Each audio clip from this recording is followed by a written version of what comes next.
Les doy la bienvenida al canal Analistas Tranquilos. Les habla Boris Thyssen-Gausen. Hoy es 22 de julio.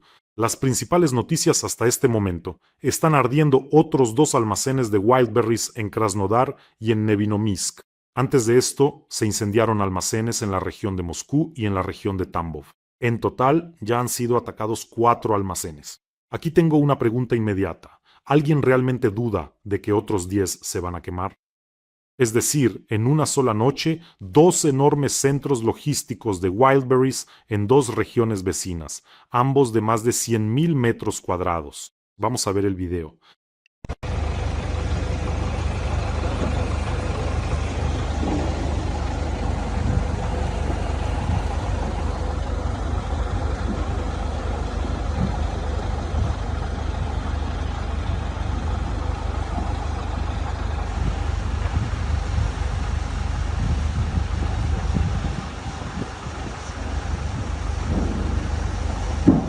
Y de hecho hubo quienes, y todavía hay quienes, no creen que en respuesta a los ataques rusos contra nuestros hogares, nuestra infraestructura civil, nuestros terminales logísticos, Ucrania simplemente va a quemar todo en los pantanos al diablo.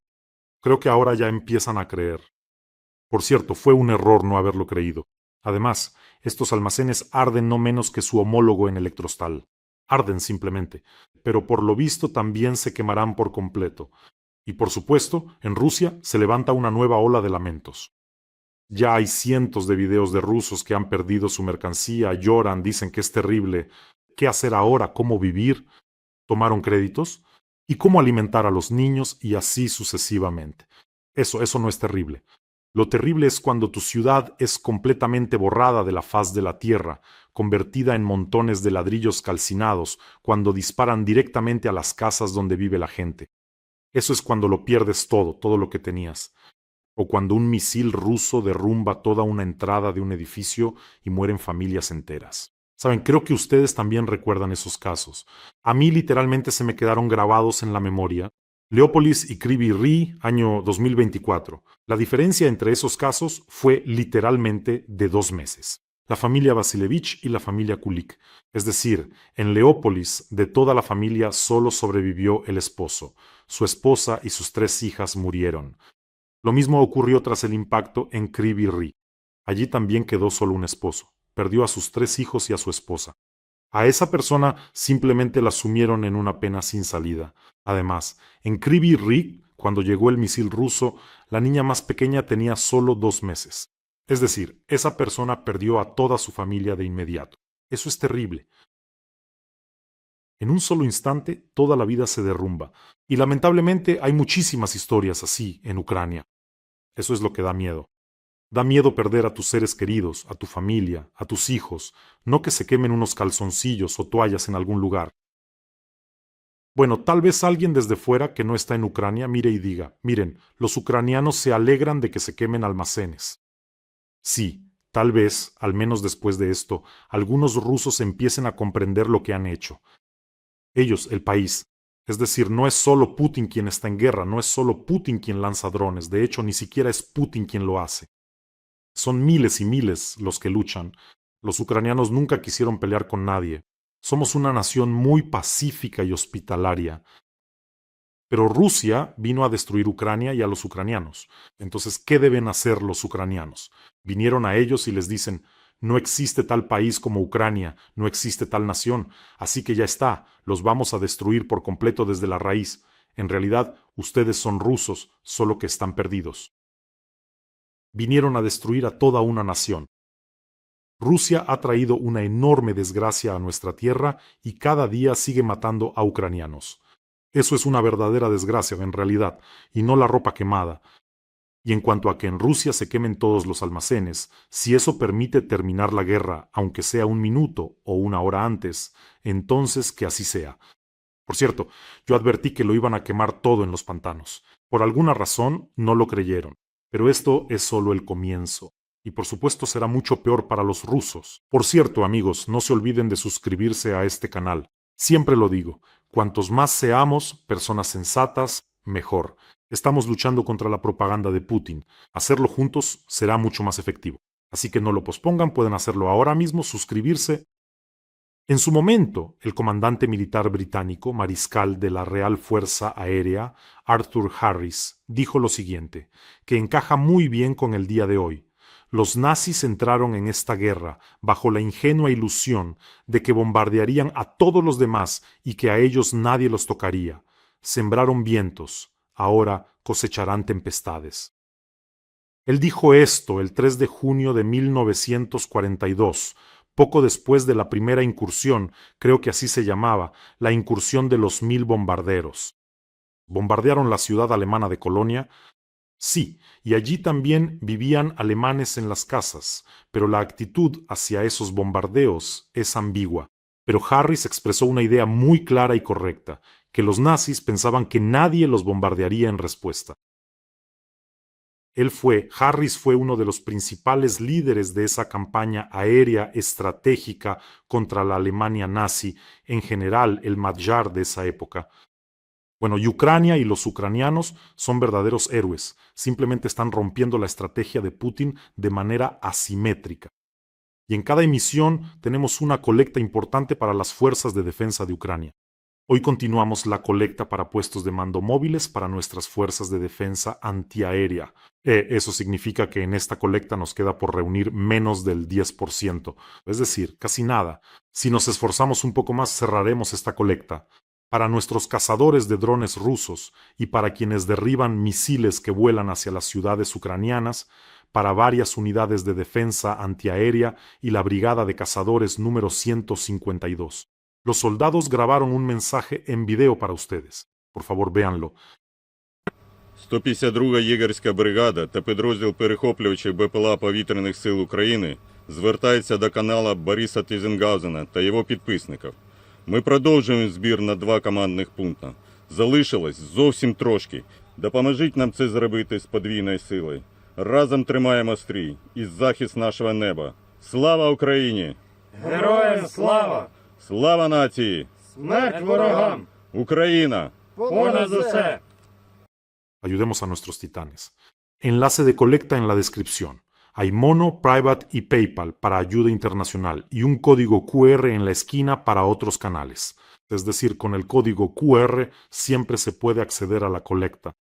Y muchísimas gracias, queridos míos, por apoyar a nuestros soldados, por apoyar a Ucrania. Simplemente son increíbles, son una verdadera fuerza. Hoy ya he visto varios comentarios de rusos, porque pues por haber elegido a un psicópata y un maniático, y porque no pueden detenerlo. ¿Cómo que por qué? ¿Ahora están satisfechos? Me pregunto. Ese vendedor que mira por la ventana cómo se quema mercancía por millones, todo su negocio, observa ese almacén ardiendo, ¿ahora siente calor porque Ucrania no está en la OTAN? ¿O acaso está pensando en cuál es la deuda externa de Estados Unidos? A él eso le da absolutamente igual. ¿Saben qué es lo más interesante? A todos los que han sufrido pérdidas, la Federación Rusa podría ahora mismo, en este mismo instante, con solo chasquear los dedos y dar la orden correspondiente, compensar el valor total de los bienes perdidos. Pero eso no va a pasar. ¿Saben qué va a pasar en su lugar? Putin volverá a atacar a Ucrania con misiles, gastando otros 200, 300, 400 millones de dólares en ello. Es decir, en un solo bombardeo. Solo piénsenlo. Y de nuevo, eso no cambiará nada. Absolutamente nada. Mañana arderán otros 10 almacenes o 10 refinerías de petróleo, o ambas cosas, eso espero, y la vida en Rusia solo empeorará. Y entonces, ¿para qué es todo esto? Quiero mostrarles otro video más que, ¿saben?, responde de manera muy clara a la pregunta, ¿qué es la Rusia de Putin actual? La historia detrás de este video. Putin se reunió en el Kremlin con la gobernadora de la región autónoma judía, María Kostyuk. La conversación en ese momento giraba específicamente en torno a la guerra. Entonces, Kostyuk procedió a contarle a Putin sobre una iniciativa, que consistía en entregar a los padres de los ocupantes caídos unos medallones de valor militar. Готовим такую историю, и вот именно медальон воинской доблести мы вручаем родителям. Именно родителям. Для чего? Ведь родителям важнее ничего не нужно, как знать, что их сын остался в истории своей страны, и его не гибель, а его подвиг, он сегодня важен для того, чтобы страна жила. И вот нам больше родителям ничего не нужно. Es decir, nada más, simplemente que muera por los intereses personales de Putin. Es decir, el país ya vivía antes de que atacaran a Ucrania, vivía perfectamente, mucho mejor que ahora. O sea, ella dice que a nosotros, los padres, no nos hace falta nada más. Aquí hay un detalle importante. Es decir, tal vez hayan visto este video, pero hay un detalle importante en él. Ella misma es madre de un ocupante ruso caído, que murió de manera ignominiosa. Es decir, ella nos habla a nosotros, los padres, de manera directa. Su propio hijo, Andrei Kovtun, ocupante ruso, murió en agosto de 2022 en algún lugar del Donbass. Hay otra parte muy reveladora en la continuación de su discurso. Kostyuk calificó a las familias de los ocupantes caídos como un verdadero apoyo político del Estado. Permítanme citar, ese es precisamente el público objetivo que no solo ayudará a preservar el país, sino que no permitirá que nadie lo ofenda, nunca lo permitirá, porque eso significaría anular la hazaña de su hijo. La lógica inhumana consiste en que estas familias, de los que murieron ignominiosamente, serán la base, el cemento del régimen de Putin. Ellos nunca cuestionarán la guerra, porque entonces también pondrían en duda los pagos que recibieron por sus hijos eliminados. ¿Lo entienden? Es decir, los padres de los hijos que Putin destruyó en esta guerra no maldicen a Putin por ello, sino que, al contrario, se convierten en adeptos aún más leales al régimen de Putin. Esto es simplemente monstruoso. ¿Se imaginan esta situación? Lo idolatran. Ella mira a Putin así y se siente feliz de que él haya matado a su hijito. Por cierto, la carrera de esta funcionaria despegó justo después de la muerte de su hijo. Literalmente 3 meses después del funeral ya estaba sentada en la mesa en una reunión con Putin. ¿Recuerdan que él tuvo una reunión con las madres de los ocupantes muertos? Luego, ella encabezó el trabajo con las familias de estos participantes de la guerra, después el programa de Putin y más tarde recibió la gestión de toda una región. Y ahora es ella misma quien le explica a Putin que los padres en Rusia ya no necesitan nada más, solo saber que sus hijos murieron por el país y por las ambiciones de Putin.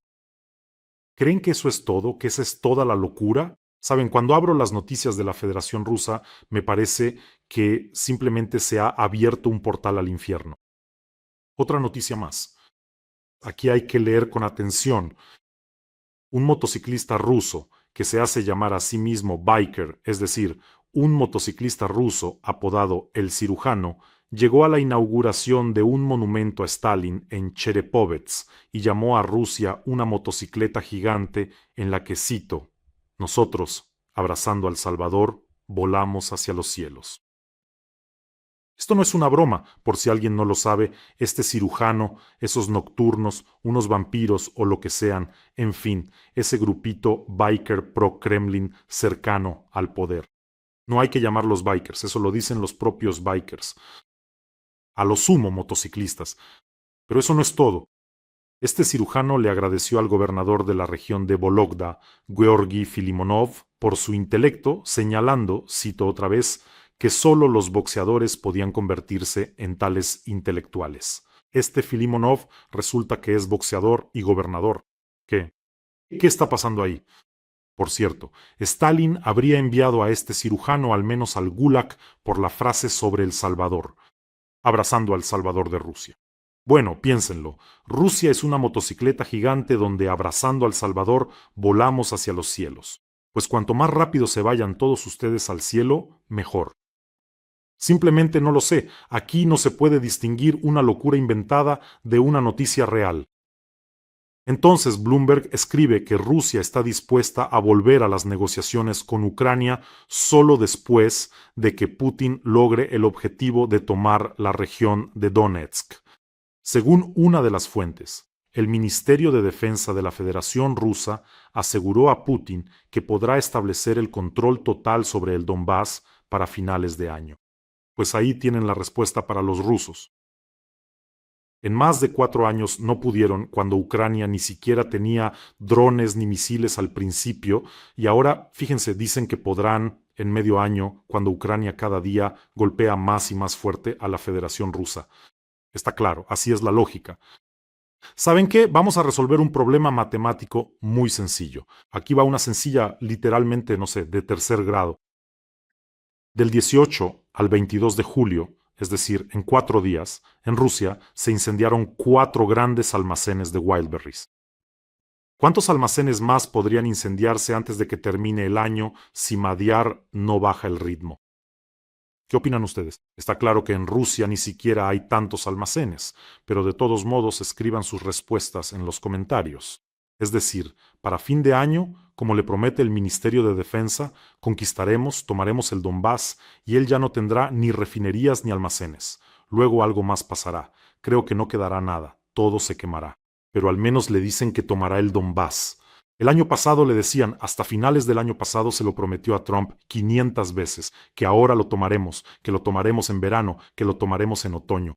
Nada de nada. Y por supuesto, no hay que olvidar que al mismo tiempo también están ardiendo las refinerías, las bases petroleras y la flota de petroleros. En el marco de la operación de las fuerzas de sistemas no tripulados, esta noche fueron alcanzados otros 13 barcos, un petrolero, 10 cargueros y 2 remolcadores. En total, desde el día 6 de este mes, en los mares Negro y de Azov han sido alcanzadas 196 embarcaciones, 126 en el mar de Azov y ya 70 en el mar Negro. Paralelamente continúa la operación Interruptor de Crimea. Esta noche, menos 13 instalaciones y subestaciones energéticas. Todo arde, todo está en llamas, pero la chupacabra calva salió hoy y ¿saben lo que declaró? Que todo es estable, que todos los problemas son temporales. Bueno, claro, todo es temporal, por supuesto, temporal. Te dan un golpecito en la coronilla con una tabaquera y ya está, se acaban los problemas de la Federación Rusa. En la Duma estatal culparon a la quinta columna de inflar el tema del combustible. ¿Quién más? ¿Quién si no? Llamaron a los rusos que se quejan de la situación con la gasolina a no comportarse como adolescentes. Y sobre este tema se pronunciaron el presidente de la Duma estatal, Volodin, y el diputado Isaev. Según Volodin, hay que apoyar al país cuando se enfrenta a una crisis, y no intentar politizar el problema. E Isaev incluso afirmó que los problemas con el combustible, y aquí es importante citar, no surgieron porque en nuestro país se haga algo mal, sino como resultado de que el enemigo atacó. El enemigo atacó. ¿Y por qué atacó el enemigo? Interesante. ¿Hay alguna razón? Es realmente sorprendente. En general, claro, decir que el enemigo atacó no suena muy patriótico ni victorioso. Solo piensen, el tacón subterráneo, golpeando con los pies y las manitas sobre la mesa, dice con orgullo: yo anuncio una operación militar especial. Después de eso, columnas de tanques y aviación cruzan la frontera, avanzan hacia Kiev tanto desde Bielorrusia como desde la Federación Rusa. Avanzan, vuelan misiles, la aviación ataca. Ya casi, la victoria. Y luego, de repente, en el 5.º año todo se reduce a que el enemigo atacó. No perder el ánimo, apretarse el cinturón. Nos reuniremos y así sucesivamente. ¿Y cómo fue que pasó eso? Por cierto, me encontré con la versión de algún tipejo prorruso que dice que ahora todos los vendedores, los comerciantes de Wildberries van a correr a firmar contratos con el Ministerio de Defensa de la Federación Rusa. Dicen que se les quemó todo, que tienen créditos, que tienen familias. Hay que conseguir dinero en algún lado y por supuesto se irán a la guerra. Allí es más fácil ganar dinero. No van a ir, ni siquiera por dinero lo harán. No es esa categoría de personas, para empezar. Y en segundo lugar, ahora en Rusia, incluso de las regiones más deprimidas, cada vez menos gente va por dinero. Es decir, básicamente han agotado la base de reclutamiento. El agotamiento de la base de reclutamiento avanza según la llamada espiral sociológica. Es decir, el Estado ya ha elegido el contingente más barato y más arriesgado. Ellos se fueron en la primera ola, todavía en el año 22. Luego fueron las cárceles, enviaron a los presos, después las regiones, enviaron a las regiones pobres y ahora ni siquiera allí quieren ir. Es decir, cada nueva cohorte requiere cada vez más dinero, requiere más coerción, porque la base de quienes están dispuestos a arriesgarse, incluso por dinero, es físicamente limitada y en gran medida ya ha sido agotada. Por eso los vendedores arruinados no se suman a esta base. Es una categoría completamente diferente. Ellos pueden irse, pueden dejar de pagar sus créditos, jamás en la vida van a ir a morir. Bueno, tal vez unos pocos, pero claramente no es lo que esperan los propagandistas. Bueno, dentro de poco, además de que a estos vendedores les ha pasado algo con su negocio, en Rusia pronto podría colapsar la red logística más grande y prácticamente monopolística, incluso en el ámbito militar. Eso es un hecho. ¿Y con qué se va a reemplazar? Ahora mismo Wildberries y Ozone, si se queman, se acabó todo. ¿Y con qué se reemplaza? No hay con qué. Por cierto, me encontré con una entrevista de Madjar. Él la dio alrededor del día 10, pero yo la vi recién ahora. Pero ahí hay 3 tesis muy cortas e importantes. Entonces, la primera tesis, esta es la primera guerra en la vida de los rusos, en la que los ucranianos no luchan de su lado, sino contra ellos. Y para ellos entonces, déjenme reemplazar la palabra de manera literaria, están perdidos, dice Madjar. Más tesis. Por ahora no atacamos el puente de Crimea para que quienes quieran puedan huir, que se vayan por él sin parar hacia Rusia. Y otra tesis más. Los ucranianos en Crimea deben tener paciencia mientras sacamos a los invitados de la península. Y otra tesis más. Vamos a quemar tantos petroleros como tengan los rusos. Creo que esto también se aplica a los almacenes y a las refinerías de petróleo. Por cierto, en medio de la caída del índice de aprobación de Putin, yo seguía esperando cuando las agencias rusas dependientes empezarían rápidamente a forzar la idea de que todo esto es solo para bien.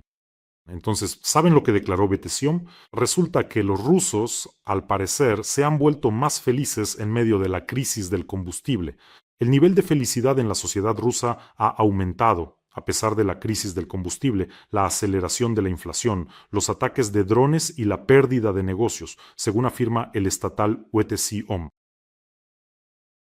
¿Y qué pasa con todos esos apuñalamientos y tiroteos en las filas para conseguir gasolina? Y esos videos de rusos llorando, ¿qué es lo que están recibiendo? Entonces resulta que lloran de felicidad. Milagros. Solovyov, por cierto, incluso dijo que después de los ataques de nuestros drones, los rusos formaron filas enormes en las oficinas de reclutamiento militar. ¿Se lo pueden imaginar? Al mismo tiempo, hacen fila tanto en las gasolineras como en las oficinas de reclutamiento y eso los hace muy felices. Todo esto, según las últimas noticias de la Federación Rusa. Bueno, amigos, cuídense y cuiden a sus seres queridos. No olviden suscribirse al canal. Y les pido mucho, ayudemos a nuestros soldados de las Fuerzas de Defensa Antiaérea. El enlace para donar está en la descripción de este video. Nos falta muy poco para alcanzar la meta. Hagamos un esfuerzo y cerremos la colecta. Que tengan todos un buen día y gloria a Ucrania.